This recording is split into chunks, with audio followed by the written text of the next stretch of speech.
O audiobook de hoje, Orações que Transformam o Mundo, autor Gordon Lindsay. Capítulo 15. O modelo de oração de Cristo. Existem duas versões da oração que Jesus Cristo nos ensinou. Uma está registrada em Mateus capítulo 6 e a outra em Lucas capítulo 11. O segundo texto nos informa que o Senhor deu este modelo de oração aos discípulos em resposta às palavras deles. Senhor, ensina-nos a orar. Aparentemente, a habilidade que Jesus tinha de receber respostas poderosas e garantidas aos seus pedidos diante do Pai Celestial despertou no coração dos discípulos o mesmo desejo. Por essa razão, pediram ao Mestre que os ensinasse a orar. É evidente que, ao testemunhar as tremendas respostas de oração que Jesus recebia, os discípulos ficaram conscientes da fraqueza da vida de oração deles. Perceberam que havia muitas coisas que precisavam aprender, onde estavam falhando, que não conseguiam trazer as mesmas coisas que Jesus estava fazendo. Jesus não ficou aborrecido com o pedido deles. De fato, ele está sempre disposto a ensinar o seu povo como orar. Apesar de ter esperado até que os discípulos percebessem a falta que tinham e ficassem ansiosos para ouvir suas instruções, cuja observância é extremamente importante para a vida de oração bem-sucedida. Pois o fato é que, embora o Senhor tenha registrado essas instruções, tanto em Mateus como em Lucas, e embora a oração do Senhor, o Pai Nosso, seja recitada hoje mais do que qualquer outra passagem da Bíblia, não existe instrução na Bíblia que seja mais desobedecida do que aquelas dadas por Jesus nessa oração. Vamos ver como isso acontece. Número 1. A oração do Senhor começa com louvor. A oração ensinada pelo Senhor, que pode ser proferida em poucos segundos, certamente não era uma oração completa, mas certamente nos dá um padrão e uma ordem para seguirmos. Assim, nas primeiras palavras, Jesus mostrou que toda oração deve começar com louvor e adoração a Deus. Pai nosso que estás nos céus, santificado seja o teu nome. Mesmo assim, nada é mais universalmente ignorado do que esse princípio. A maioria esmagadora das pessoas não começa a sua oração com louvor. Pelo contrário, confrontam o Senhor com uma série de exigências, como uma pessoa importuna que vai à casa do vizinho e, mesmo sem cumprimentá-lo, já vai dizendo: me empreste isso ou me empreste aquilo, e nunca lembra de retribuir o favor ou mesmo agradecer por benefícios anteriores. Outras pessoas encaram a oração como um recurso para o qual deve apelar apenas em caso de emergência. Tal é o caso de muitas pessoas que consideram que um assunto só merece oração se for de extrema necessidade ou implique em perigo iminente. Mesmo excluindo os casos acima, é uma verdade lamentável que a maioria das pessoas entra na oração não com louvor e adoração, mas começam e terminam com uma lista de pedidos. O fato é que o louvor e a adoração não somente são elementos essenciais da oração, do ponto de vista de Deus, como também é um requisito importante para que a oração funcione. Porém, tu és santo, o que habitas entre os louvores de Israel. Salmos capítulo 22, versículo 3. O louvor, na verdade, cria atmosfera favorável à eficácia da oração. O louvor afasta os poderes das trevas. A adoração traz a unção que faz a diferença entre a oração fraca e a forte. Assim como a unção faz a diferença entre um sermão fraco e um sermão poderoso. A adoração é a única coisa que podemos dar a Deus que não foi Ele quem primeiro nos deu. Foi com este propósito que Ele nos criou. Mas a hora vem, agora é, em que os verdadeiros adoradores adorarão o Pai em espírito e em verdade, porque o Pai procura as tais que assim o adorem.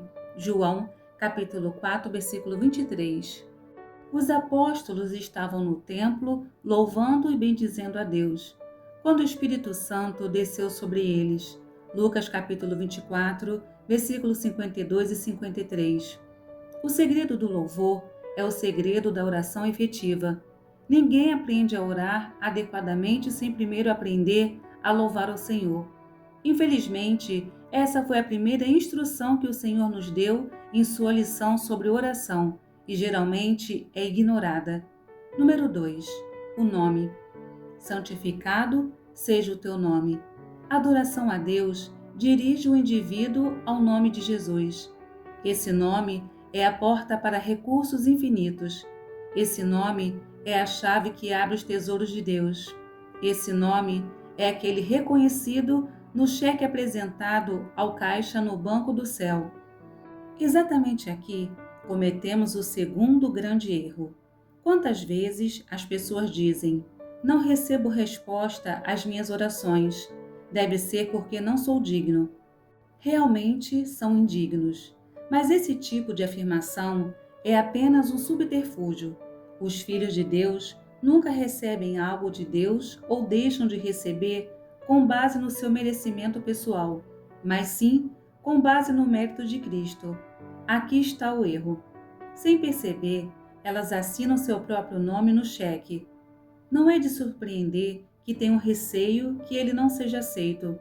O nome de Cristo é a única assinatura reconhecida no banco do céu. Qualquer outra é uma mera falsificação. Mesmo que você não tenha nem um centavo no banco, você pode apresentar um cheque de qualquer quantia, com confiança e esperar que seja pago, se estiver no nome de uma pessoa que tenha saldo suficiente naquela instituição. Você não precisa se preocupar com mais nada. Sua confiança está no nome que está marcado no cheque. Assim acontece com a oração. O nome de Cristo é todo-poderoso e a única razão pela qual podemos esperar que nossas orações sejam respondidas. Apoiar-nos em qualquer outra coisa, como mérito pessoal, boas obras, é um engano e uma ilusão. Entretanto, uma confiança calma e consciente no poder do nome cria a fé e a certeza de que a oração será respondida. O nome de Jesus Cristo desempenha um papel importantíssimo na eficácia da oração. Número 3. Venha o teu reino. Aqui, novamente a instrução é clara e novamente, em geral, é desprezada. Será que já começamos a perceber por que tantas orações frequentemente não são respondidas? A maravilha é que Deus, em sua misericórdia, muitas vezes nos dá muito além daquilo que é merecido. Mesmo assim, o flagrante desprezo pelas regras simples que governam a oração pode resultar em fracasso e desapontamento. Alguém pode perguntar como é que esse pedido que Jesus nos ensinou a orar, venha o teu reino, pode ser violado. A verdade é bem clara aqui. A observação das orações mostra que, na maioria das vezes, as orações do povo de Deus, em vez de incluir a afirmação "venha o teu reino", inclui "venha o nosso reino". E, lamentavelmente, em muitas ocasiões, dizemos "venha o meu reino". Deus olha do céu e deseja que seu povo amplie a visão além dos seus interesses pessoais e que trabalhem juntos em prol dos interesses do reino de Deus. Infelizmente, a história da Igreja mostra que isso está longe de ser a atitude comum. Os homens estão interessados em suas próprias famílias, suas igrejas, denominações, o que em si não é errado. O pecado entra quando seus interesses não vão além dessas coisas e quando ignoram o reino de Deus como um todo. O grande problema hoje não é que existe um grande número de denominações, embora realmente já tenhamos o suficiente. O problema é que, quase sempre, os homens tentam agir como se as suas denominações individualmente representassem todo o corpo de Cristo, que sua igreja tem a franquia exclusiva do Evangelho na cidade e as outras igrejas deveriam ir embora. É nesse contexto que crescem as rivalidades e o espírito de competição. O que podemos dizer é que todos aqueles que se envolvem com este espírito de sectarismo violam as leis da oração e, assim, sem querer, atrapalham suas próprias orações de serem atendidas. Jesus mostrou que a evangelização mundial somente poderá ser levada a cabo pelo esforço conjunto de todo o corpo de Cristo. Somente assim o mundo crerá que Jesus Cristo é o Filho de Deus, para que todos sejam um, como tu, ó Pai, o és em mim e eu em ti, que também eles sejam um em nós, para que o mundo creia que tu me enviaste. João capítulo 17, versículo 21. Quando nos tornamos inteiramente preocupados com os nossos próprios interesses e excluímos o reino de Deus, descobrimos que há um obstáculo que tende a frustrar a realização dos nossos objetivos. Quando, porém, ampliamos nossas orações e incluímos "Venha o teu reino" e oramos intensamente pela libertação do mundo, então encontramos nosso próprio livramento. Número 4. Seja feita a tua vontade. Quão magnífica e assombrosa é a grandeza e a majestade do grande universo de Deus. Somente onde o ser humano tenta impor a sua própria vontade é que vemos essa beleza ser maculada e a perfeição ser perdida. Pois em todos os lugares onde a criação não é perturbada, ela segue calmamente de acordo com os padrões de Deus. A escolha errada que o homem fez no jardim do Éden, com o pecado sendo transmitido para a multidão de descendentes de Adão, representa a vontade do homem em oposição a Deus. E veja que trilha terrível de pecado, enfermidades, dores, sofrimentos, miséria e morte tem seguido desde então. A oração do Senhor foi designada para contra-atacar essa tendência universal e restaurar novamente a vontade divina em lugar da vontade humana. No plano de Deus já estava formulado o esquema para cada filho de Adão. Deus tem um plano para cada criatura nascida à sua imagem. Portanto, a oração que é feita meramente buscando assegurar a bênção de Deus sobre a obstinação humana é fútil e vazia. Quando se trata dos mistérios quanto ao futuro, devemos orar: seja feita a tua vontade, e crer que Deus, por meio de sua providência, nos guiará em direção ao seu grande propósito para a nossa vida. Se nossa vida não está sendo dirigida por esse padrão divino, designado para nós, como podemos esperar ser felizes e ter paz interior? Entretanto, bem aqui há um perigo. Por exemplo, como já mencionamos antes, Deus tem revelado sua vontade sobre muitas coisas, como sua vontade sobre a cura.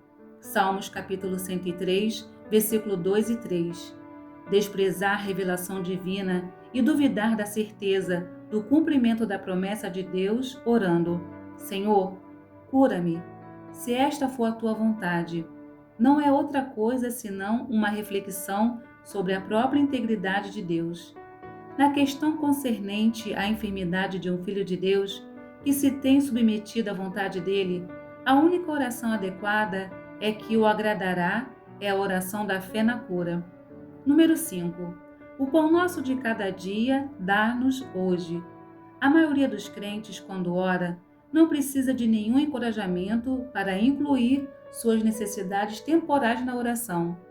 Para muitos, na verdade, esta é a primeira coisa pela qual oram e frequentemente também a última. Não deveríamos nos limitar num conceito tão pequeno sobre o lugar da oração. É agradável aos olhos de Deus que nos voltemos para Ele para suprir nossas necessidades físicas. Entretanto, poucos oram: o pão nosso de cada dia, dar-nos hoje. Normalmente, a natureza humana não se sente bem com uma margem tão pequena. Preferimos ter uma boa reserva, uma folga, em lugar da dependência absoluta do Senhor. Esta grande lição sobre dependência diária de Deus foi dada no Antigo Testamento, quando os filhos de Israel recolhiam o maná. Devia pegar apenas o suficiente para comer em um dia. Ninguém devia recolher mais, para guardar para vários dias, para se precaver se o maná faltasse. Quem fizesse isso, logo ia descobrir que o maná estragava, criava bichos e se tornava totalmente inadequado para o consumo. As pessoas preferem ter uma cura que não possa perder, do que a saúde divina proveniente da dependência diária do poder do Espírito Santo. Preferem ter a segurança das finanças do que ir diante de Deus em oração e pedir-lhe que supra suas necessidades. Entretanto, é verdade que chegará um tempo em que Deus dará aos seus fiéis um tempo de grande abundância. Geralmente, ele nos prova primeiro, para ver se estamos dispostos a depender totalmente dele para as nossas necessidades. Número 6. Perdoa-nos assim como nós perdoamos. A oração bem-sucedida envolve também o espírito de perdão. Infelizmente, muitas pessoas que de outra maneira seriam muito bem-sucedidas na arte da oração fracassam justamente nesse ponto. A importância do perdão é enfatizada pela repetição das advertências do Senhor para aqueles que não perdoam. Ele deu a grande promessa de Marcos, capítulo 11, versículo 22 ao 24, e a seguir deu a advertência de que a promessa seria sem efeito. Se aquele que estivesse pedindo guardasse qualquer rancor no coração contra seu irmão. Até mesmo Pedro sentiu que tinha limitações quanto ao perdão. Ele disse: Senhor, até quantas vezes pecará meu irmão contra mim e eu lhe perdoarei? Até 7? Mateus capítulo 18, versículo 21. Jesus respondeu: Não te digo que até 7, mas até 70 vezes 7, versículo 22. O pensamento é que Deus, por Jesus, tem nos perdoado ao terrível custo da morte do seu Filho. A recusa a perdoar um irmão, numa escala muito limitada, torna-se um pecado terrível. Existem aqueles que excluem esse mandamento de Cristo, como se não tivesse mais efeito no advento da graça. Consideramos tal ensino como extremamente perigoso. O inimigo tem buscado de muitas maneiras diferentes tirar o efeito das palavras de Jesus, mas elas ainda estão em efeito. Aqueles que a desprezam fazem isso com extremo risco para a própria alma. Jesus estabeleceu o padrão para o perdão, quando clamou lá na cruz: Pai, perdoa-lhes, porque não sabem o que fazem. Lucas capítulo 23, versículo 34. A maravilha no plano da redenção é que há misericórdia para aqueles que não merecem. Entretanto, aquele que alcança misericórdia também deve ser misericordioso. Não se deve pensar que Deus trata brandamente as más ações que as pessoas cometem contra seus irmãos. Aquele que faz o mal contra seu próximo, se não se arrepender, logo vai ameaçar sua própria situação diante de Deus. Vivemos numa época em que alguns que professam fé em Cristo fazem isso buscando vantagens pessoais e traem a confiança que foi colocada neles. O versículo citado acima não quer dizer que devemos ignorar tais coisas ou passar sobre elas de leve.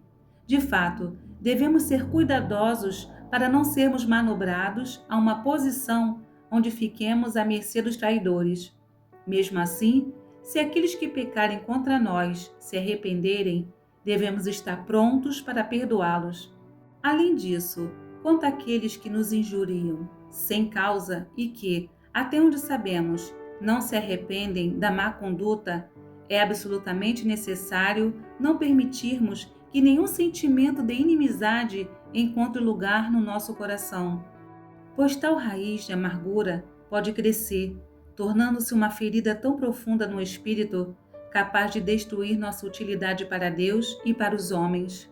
Certamente, todo esse processo pode nos privar o poder da nossa vida de oração.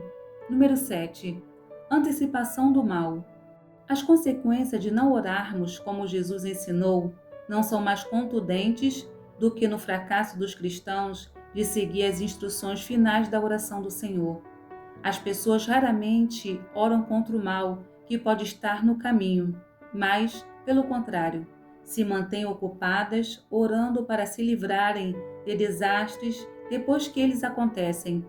Se as coisas parecem estar indo bem, as pessoas irão gastar apenas com alguns poucos minutos de joelhos e depois, numa presunçosa complacência, deixarão de lado todo o empenho na oração.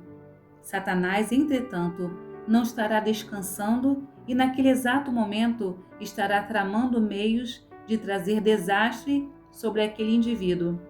Nesta guerra não há trégua. O soldado na frente da batalha pode ser condenado à morte por falhar em estar alerta quando o inimigo ataca. Nós também estamos numa batalha que envolve questões eternas, e muitos que alegam que são soldados da cruz estão dormindo no ponto de vigia. É muito mais fácil impedir que o inimigo abra uma brecha nas defesas do que desalojá-lo depois que ele conquistou todo o território. Não nos deixeis cair em tentação. Isso não quer dizer que Deus está nos tentando pessoalmente. Ninguém sendo tentado diga, de Deus sou tentado, porque Deus não pode ser tentado pelo mal, e a ninguém tenta. Tiago capítulo 1, versículo 13. É Deus quem protege seu povo das tentações e do mal. Entretanto, ele se compromete a fazer isso somente se nós orarmos e invocarmos sua proteção divina. Um dos maiores equívocos quanto à providência diz respeito à queixa comum. Por que Deus permitiu que isso acontecesse comigo? A resposta não é difícil de descobrir. A proteção de Deus é assegurada para aqueles que confiam constantemente nele e depende totalmente da sua previsão e providência. Não podemos presumir que teremos essa proteção de qualquer maneira, mesmo que sejamos descuidados em nossos hábitos de oração. Jesus advertiu seus discípulos quando viu o mal se aproximando deles, dizendo: Vigiai e orai, para que não entreis em tentação. Na verdade, o espírito está pronto, mas a carne é fraca. Mateus capítulo 26, versículo 41. Pedro, cujos olhos estavam pesados de sono, caiu na armadilha do diabo e não se recuperou até que já tinha negado o Senhor 3 vezes. Deus não quer que esperemos até que o desastre nos atinja. Quer que antecipemos o mal. Diariamente devemos invocar nosso Deus, pedindo sua proteção divina contra perigos iminentes, sobre os quais não sabemos nada. Aquele que habita no esconderijo do Altíssimo, à sombra do Onipotente descansará. Ele te livrará do laço do passarinheiro. Salmos capítulo 91. Deus envia seus anjos para protegerem seus fiéis. O anjo do Senhor acampa-se ao redor dos que o temem e os livra. Salmos capítulo 34, versículo 7. Essa é uma palavra verdadeira, que se tememos a Deus, no sentido de reverente confiança, não precisamos temer aos homens, nem o poder das trevas, nem o mal. Deus construirá uma cerca ao nosso redor, como ele fez com Jó, e Satanás não a poderá ultrapassar sem a permissão de Deus. Jó capítulo 1. Isso é muito melhor do que Deus ter de nos resgatar depois que fomos atacados e feridos pelo inimigo, o qual pode nos apanhar em uma de suas artimanhas. A história de como os anjos de Deus protegeram um pequeno menino de morrer congelado ilustra a proteção e o cuidado de Deus sobre aquelas crianças que clamam por ele. Este incidente é relatado por H. A. Becker em seu livro Céu e Anjos. Uma noite em 1936, as pessoas que estavam com o rádio ligado em Angelion, na Suécia, ouviram o anúncio de que um menino pequeno, de 5 anos de idade, tinha se perdido numa densa floresta. Parece que um cachorro correu para dentro da floresta e o menino, chamado Honey, foi atrás dele.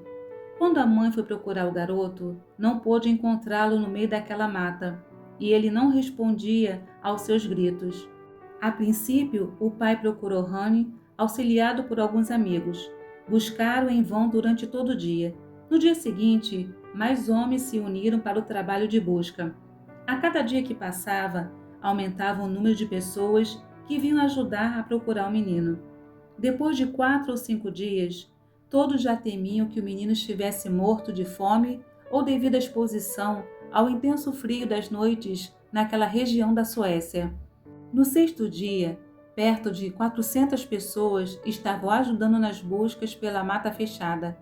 Quando estavam a ponto de desistir das buscas e retornar, desesperançadas, o coração do pai saltou de alegria ao ouvir a voz do filho, não muito longe.